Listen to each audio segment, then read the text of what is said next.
그 맑고 환한 밤 중에 무천사 내려와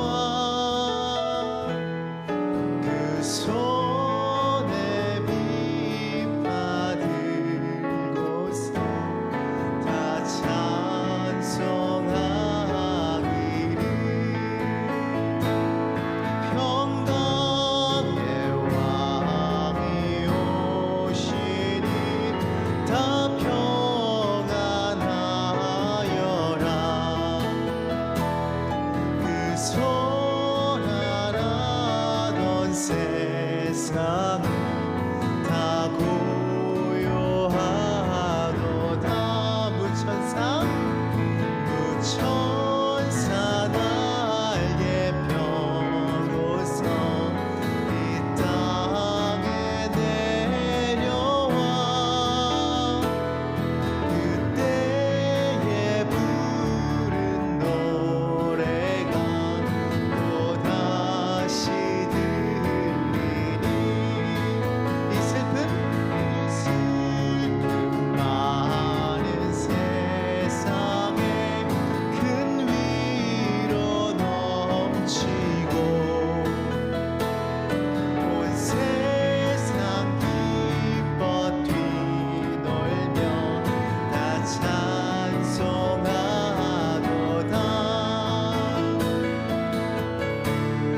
이 괴로움 많은 세상에 짐지고 가는 자 그 험한 준령 넘느라 온몸이 고난아 이 죄악 세상 살 동안 새 소망 가지고 저 천사 기쁜 찬송을 들으며 쉬어라.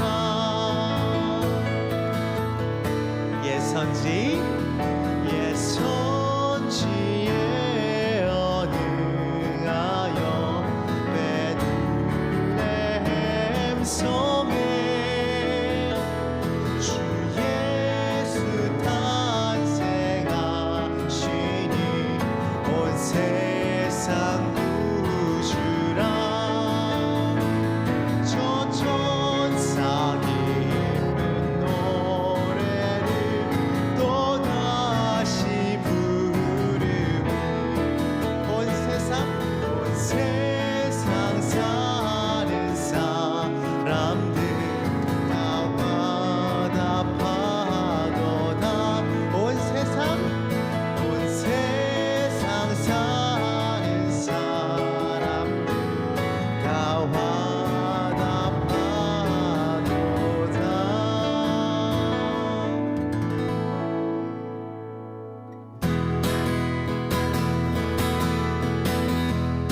우리 존귀하신 주님 앞에 이렇게 함께 찬양하며 나아가셨으면 좋겠습니다. 함께 고백하십시다. 존귀하신 주 감사 찬양과 경배 다 받으실 주님.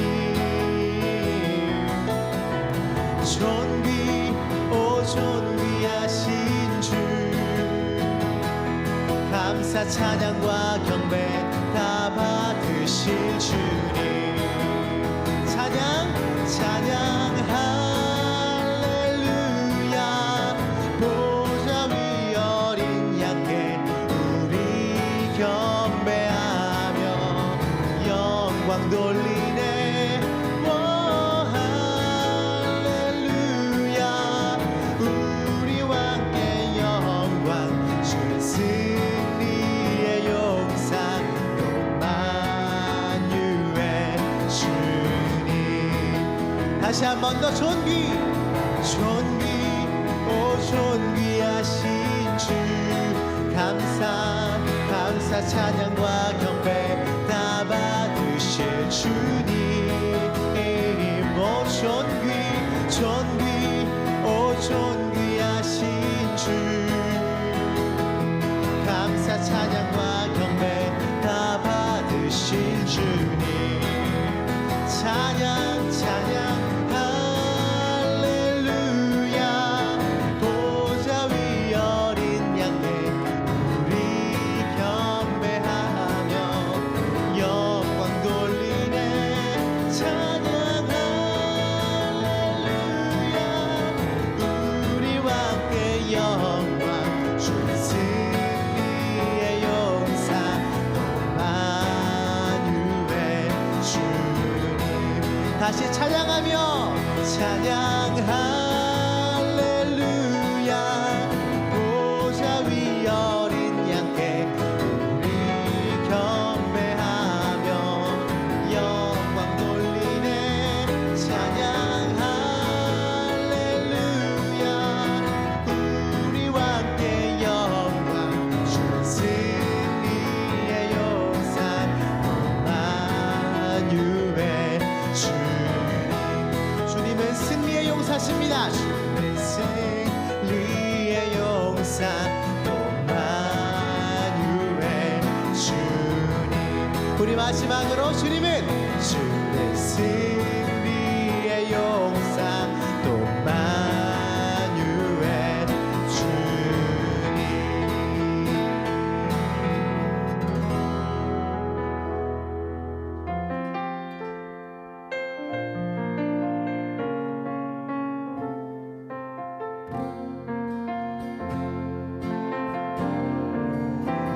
귀중한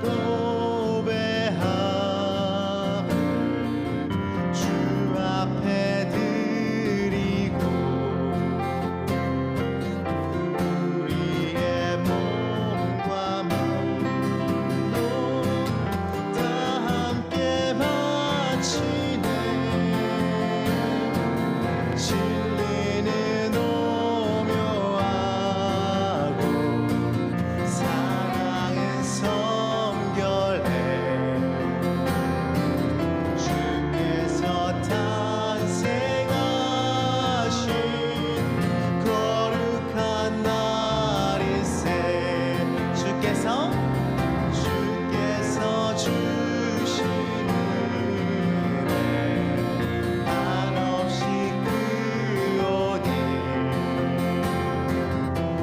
우리가 받을 것을 감사히 바치세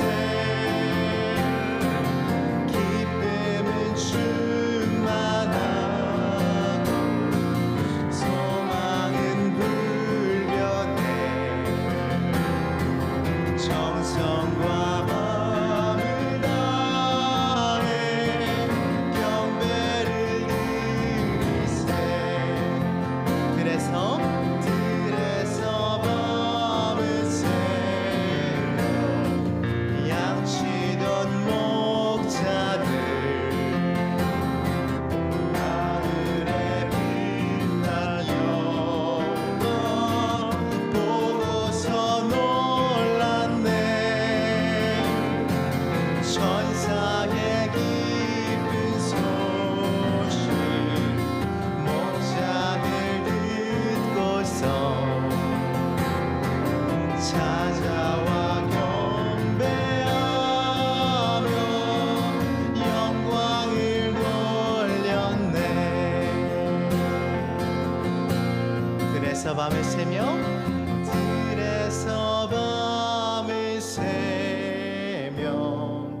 양치던 목자들 하늘에 빛난 영광 보고서 놀랐네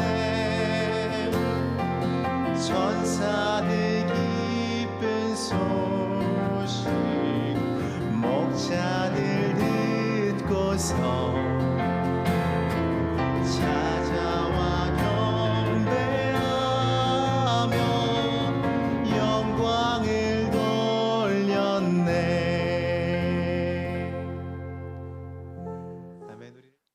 예수님이 오늘 나는 참포도나무요라고 말씀하고 있습니다. 예수님이 이 일상에서 우리가 늘 볼 수 있는 것을 비유로 많이 드십니다. 오늘 우리 일상에서 볼 수 있는 것은 물론 아파트, 건물, 도로, 차 이런 게 우리한테는 더 많이 보이지만 예수님 시대 사람들에게는 뭐가 많이 보여요? 포도 농장 또 이런저런 것들이 많이 보이는 것을 보게 됩니다. 그렇기 때문에 예수님이 포도원 또 이런 것으로 비유를 많이 드셨어요. 근데 포도나무에 대한 비유는 오늘 요 본문만 있습니다. 예수님이 포도원을 비유로 드실 때는 어떤 비유들을 들었냐면 포도원 주인이 포도원을 탁 놓고서 이제 멀리 갑니다. 그리고서 잘하고 있는지 지켜보려고 종을 한 명 보냈는데 이 포도원 일꾼들이 이제 그 주인한테 그런 걸 좀 알려지기 싫으니까 이 종을 죽였다라는 그런 이야기. 그리고 종을 또 보내고 마지막에는 아들 보내고 이런 비유를 통해서 이스라엘이 하나님의 뜻을 따라 살지 못하고 있다라는 그런 포도원의 비유를 드십니다. 또 어떤 포도원의 비유에서는 일꾼들이 6시부터 와서 일하는데 어느 때는 9시에 좀 늦게 온 사람을 데려다가 하루 품삯 주겠다. 12시, 오후 3시에 사람을 불러다가 하루 품삯을 주겠다. 그래서 나중된 자가 먼저 되고 하는 그런 말씀을 하신 적도 있습니다. 그런데 오늘 본문에서는 나는 참포도나무요. 예수님이 나는 참포도나무요라고 말씀하고 있습니다. 여기서 예수님이 참포도나무다 하는 그 의미를 우리가 좀 살펴볼 필요가 있습니다. 그 의미를 살펴보기 전에 제가 전에도 말씀드렸습니다만 이제 이 신약 성경에 예수님이 나는 무엇이다라고 말씀하신 게 이 요한복음에 한 7가지 정도 나오거든요. 사실 나는 무엇이다라는 걸 아무나 얘기할 수 있는 것 아닙니다. 내가 누군지 사람은 몰라요. 그런데 하나님은 그 하나님이신 그 예수님이 나를 너희에게 알려준다 하면서 알려주시는 거예요. 앞서서 구약 성경에서는 하나님이 모세에게 그렇게 얘기합니다. 내 백성을 이끌어내라 말씀하시니까 모세가 아니 그 백성들이 하나님을 모르면 어떡합니까? 그랬더니 하나님이 모세에게 말씀하십니다. 나는 스스로 있는 자니라. 히브리어로 읽으면 이렇게 돼요. 엘로힘 엘 모셰 바 요메르 에헤예 에셰르 에헤예 나는 스스로 있는 자니라. 이렇게 하나님이 모세에게 말씀하셔요. 영어로 표현하면 뭐냐면 I am who I am. 나는 스스로 있는 자니라 이런 표현입니다. 하나님이 스스로를 그렇게 모세에게 알리셨듯이 예수님도 내가 누구인지를 우리에게 알려주십니다.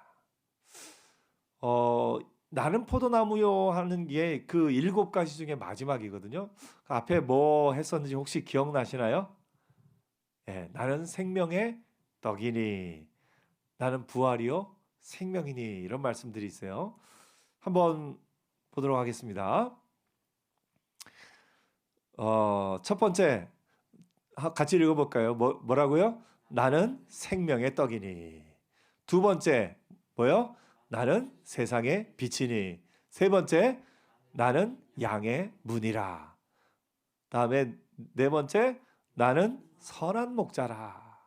다섯 번째 나는 부활이요 생명이니. 여섯 번째 내가 곧 길이요 진리요 생명이니. 그리고 오늘 말씀에 나오는 나는 포도나무요 이렇게 말씀하고 있습니다. 그래서 예수님이 누구신지를 이렇게 성경이 보여주고 있습니다.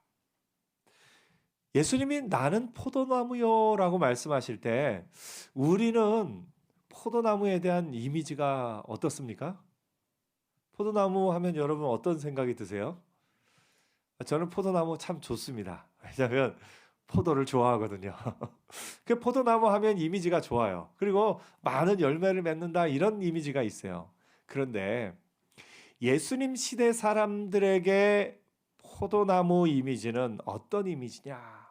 구약 성경을 알고 있던 사람들에게 구약 성경에서 포도나무는 어떤 비유로 자주 들게 되냐면 이스라엘을 포도나무로 비유합니다. 근데 그 대부분이 긍정적이었을까요? 부정적이었을까요? 부정적이었어요. 이스라엘이여, 너는 내가 심은 포도나무다. 그런데 왜 너희는 열매 맺지 못하느냐? 이스라엘이 하나님의 백성이면서 열매 맺지 못하는 모습을 비유할 때 이스라엘에게 포도나무의 비유를 듭니다. 이스라엘 백성은 하나님이 심으신 포도나무였습니다. 그런데 하나님을 따르기를 거부하고 우상을 숭배하면서 그들이 생명력을 잃어버렸고 열매 맺지 못하는 포도나무가 되었습니다. 그래서 생명이 없는 나무, 실패의 나무, 열매 맺지 못하는 나무가 이스라엘이었습니다. 그런데 예수님이 그 이스라엘을 향해서 나는 참 포도나무요. 이제는 내가 직접 포도나무가 되겠다 말씀하시는 거예요. 그래서 열매 맺지 못하던 이스라엘이라는 포도나무가 이제는 열매를 맺는 나무 가지가 되는 겁니다. 원래 이스라엘은 생명이 없고 포도나무 열매를 맺지 못하는 이스라엘이었는데 예수님이 참 포도나무로 오심으로 말미암아 이스라엘은 이제 생명이 있고 열매를 맺게 된 것임을 예수님이 선포하고 계신 겁니다. 이 제자들은 이 비유를 처음 들으면서 처음에는 어색했을까요? 포도나무 하면 별로 이미지가 안 좋은데 예수님이 나는 참 포도나무요 라고 말씀하시니까 무슨 말씀이시지? 이렇게 하는데 예수님으로 말미암아 그 이스라엘이 생명을 얻게 될 것을 말씀하고 있는 겁니다. 그래서 구약에서의 포도나무는 실패의 상징이요 죄악으로 말미암아 열매 맺지 못하던 이스라엘의 상징이었는데 신약에서의 포도나무는 예수님이 되셔서 이제는 열매 맺는 생명력 있는 나무의 상징이 된 겁니다. 그래서 우리의 삶도 그렇습니다. 우리도 열매 맺지 못하는 포도나무와 같은 이스라엘처럼 실패한 나무였는데 예수님이 참 포도나무가 되어주셔서 우리로 하여금 그 가지가 되게 하심으로 말미암아 우리가 이제는 생명이 있고 열매를 맺는 가지가 된 줄 믿습니다. 그래서 첫째로는 존재론적으로는 우리가 생명이 있는 존재가 되었고 또 그 형태론적으로는 열매를 맺는 가지가 된 것, 이것이 예수님이 포도나무의 비유를 통해서 우리에게 알려주시는 겁니다. 열매를 맺지 않느냐는 가지는 아버지께서 그것을 제거해 버리시고 열매를 맺는 가지는 더 열매를 맺게 하려 하여 그것을 깨끗하게 하시느니라 라고 말씀하고 있습니다. 이제 포도나무 가지로서의 우리는 포도나무에 붙어 있음으로 말미암아 생명이 있는 존재가 되어 있고 또 포도나무에 붙어 있음으로 말미암아 열매 맺는 존재가 되었습니다. 그래서 이제 우리는 우리 스스로를 압니다. 나는 어떤 존재냐? 생명 있는 포도나무 가지고 열매 맺는 포도나무 가지다라고 우리가 알 수 있습니다. 여러분이 우리가 어떤 존재라고요? 생명 있는 포도나무 가지고 열매 맺는 포도나무 가지입니다. 생명 있는 포도나무 가지라는 건 우리의 존재 자체가 죽었던 죽은 우리가 산 존재가 됐다는 거예요.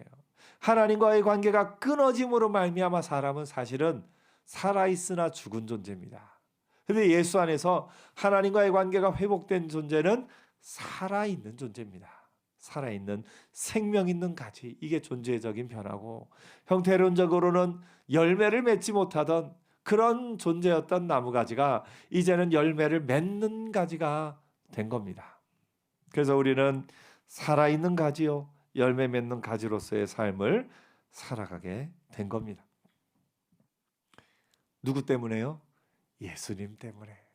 예수님이 포도나무가 되셨기 때문에 우리가 그런 존재가 된 겁니다.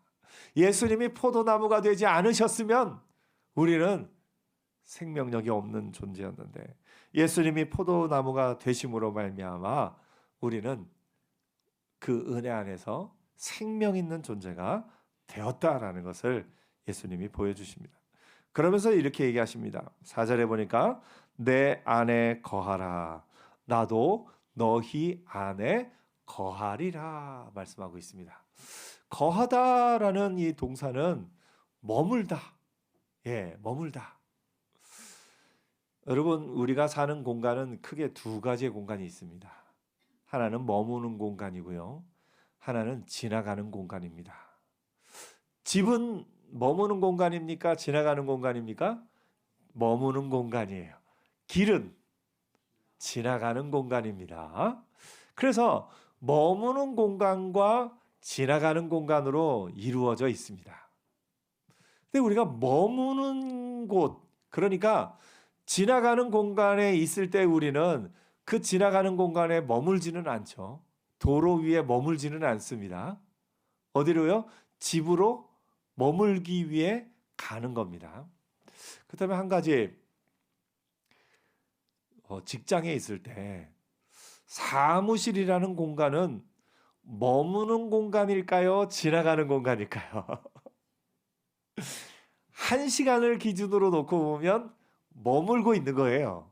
그런데 하루라는 시간을 놓고 보면 그곳은 머무는 곳이 아니라 어디로 가는 거예요? 집으로 가는 거예요.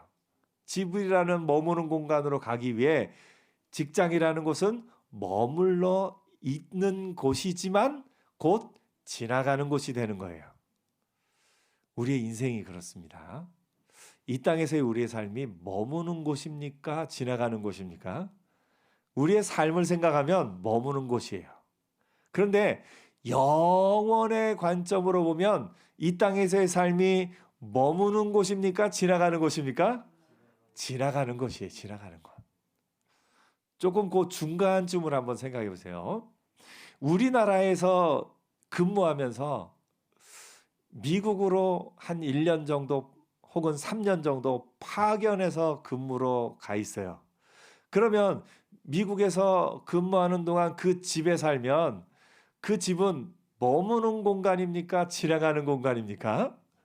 한 1년 정도 기준으로 보면 머무는 공간이지만 10년 또 평생의 직장을 보면은 그곳은 잠깐 지나가는 공간이에요. 그래서 우리가 알아야 될 것은 이 땅에서의 우리가 사는 이곳이 머무는 공간이지만 더 영원한 관점에서 볼 때는 머무는 공간이 아니라 지나가는 공간이요. 우리가 진정으로 머물러야 될 곳은 어디입니까? 영원한 하나님의 나라라는 사실을 기억하며 사는 저와 여러분 되기를 축복합니다. 그렇다면 여러분, 교회는 어떤 공간일까요? 교회는 아까 직장이 머무는 공간인 것 같지만 결국은 지나가는 공간인 것과 반대로 교회는 지나가는 공간인 것 같지만 머무는 공간이에요. 그게 무슨 얘기냐면 일주일을 놓고 보면 교회 오는 시간은 사실은 좀 짧아요. 우리가 주일 낮 예배 오고 또 저녁 예배 또 새벽 예배 이렇게 금요 예배 이렇게 예배할 때 오지만 삶을 놓고 보면 지나가는 공간인 것처럼 느껴질 수 있어요. 짧은 시간 교회에 있다가 갑니다. 하지만 예배당에 오면서 와서 예배하고 찬송하며 기도하며 말씀을 들으며 깨닫는 건 우리가 예수님 안에 머물러야 함을 깨닫는 시간입니다. 그래서 예배에 나오는 이 시간은 지나가는 시간처럼 보이지만 참된 머뭄이 어디에 있어야 하는지를 깨달아 아는 시간이고 예수 안에 머무는 시간이 되는 겁니다. 예수 안에 거하라. 예수 안에 머무는 저와 여러분 되기를 축복합니다. 예배 드릴 때마다 내가 머물러야 될 곳은 이 땅이 아니구나. 내가 머물러야 될 곳은 하나님의 말씀 안에 예수 안에 그리고 영원한 하나님의 나라구나 하는 것을 깨닫게 되는 겁니다. 오늘 여러분, 우리의 마음이 어디에 머물러 있는가 하는 것이 중요합니다. 사람들은 머물 곳을 찾지 못해서 내가 머물러야 할 것이 어디인지를 찾기 위해서 노력하며 살합니다. 내가 머물러야 할 곳이 없으니까 그 머물러야 할 곳을 찾기 위해 돈을 벌기 위해 갑니다. 돈이 나의 머물 곳이구나. 그리 많은 통장 잔고가, 넓은 집이, 좋은 차가 내가 머무를 수 있는 곳인 줄 착각하고 그리로 갑니다. 그런데 많은 돈과 넓은 집과 자동차는 내가 머무를 수 있는 곳이 절대 못 됩니다. 그냥 지나가는 곳일 뿐이지요. 어떤 사람은 권력을 쫓아서, 또 다른 사람은 이런저런 것들을 쫓아서 내가 머물 수 있는 곳이 어디인가를 찾아서 사방으로 돌아다니는 것이 이 세상 사람들입니다. 그러면서도 진정 머물러야 할 곳을 찾지 못하며 살아가고 있습니다. 진정 우리가 머물러야 할 것은 예수 그리스도 안에 거하는 우리가 되어야 할 줄 믿습니다. 예수 안에 거하고 나면요, 그 안정감이 모든 지나가는 것을 여유롭게 지나가는 거예요. 오늘 날씨가 춥다고는 하지만 머물러 있는 우리 이 예배당과 여러분이 집에 가면 집이 따뜻하지 않습니까? 그렇기 때문에 지나가는 곳 조금 추워도 괜찮습니다. 지나가는 곳은 잠깐 추워도 참을 수 있습니다.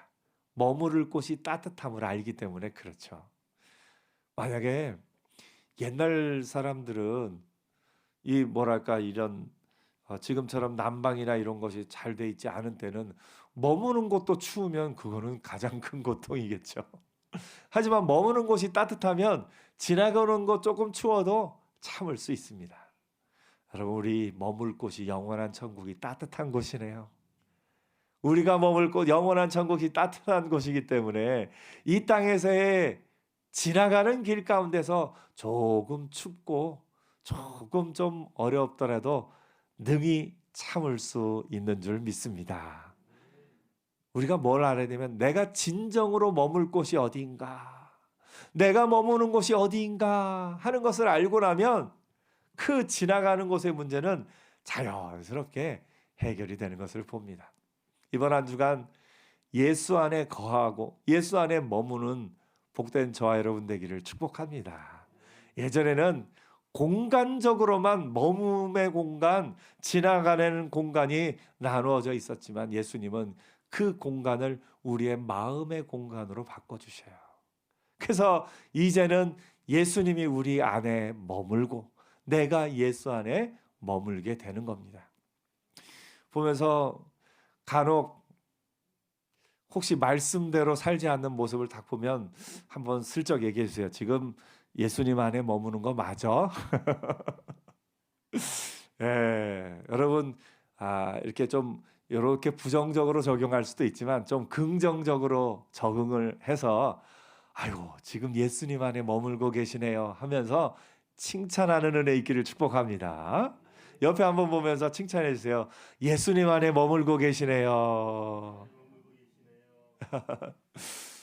우리가 예수님 안에 머문다는 걸 조금만 더 구체적으로 살펴보겠습니다. 예수님이 그걸 친히 설명을 해주시네요. 뒤에 보니까 예수님이 뭐라고 말씀하시냐면 10절에 보니까 9절부터 얘기했습니다. 아버지께서 나를 사랑하신 것 같이 나도 너희를 사랑하였으니 나의 사랑 안에 거하라. 내가 아버지의 계명을 지켜 그의 사랑 안에 거하는 것 같이. 예수님은 누구 안에 거하신다고 그랬어요? 하나님 안에 거하시네요. 예수님이 아버지 안에 거하시는 길이 겉으로 드러난 모습은 뭐예요? 아버지의 계명을 지키는 것이네요. 그러면서 우리에게 말씀하세요. 너희도 내 계명을 지키면 내 사랑 안에 거하리라. 우리가 예수님 안에 머무는 것, 예수님 안에 거하는 길이 뭐냐? 예수님의 계명을 지키는 겁니다. 예수님이 사랑하라 명하셨으니 내 마음 인간의 본성으로는 잘 사랑이 안 되는데 예수님의 명령에 순종해서 한 번 더 품고 한 번 더 용서하고 한 번 더 사랑하면 이게 예수님 안에 거하는 겁니다. 내가 내 본성으로는 말을 아니 뭐 이래 하면서 좀 불평하고 좀 이렇게 비아냥거리고 좀 그런 말이 나올 내 본성인데 예수님의 명령에 순종해서 아 좋아 잘했어 그래 그렇게 하자 하면서 칭찬하며 격려의 말이 나올 수 있다면 이게 예수님의 계명 안에 사는 것이고 예수님 안에 거하는 겁니다.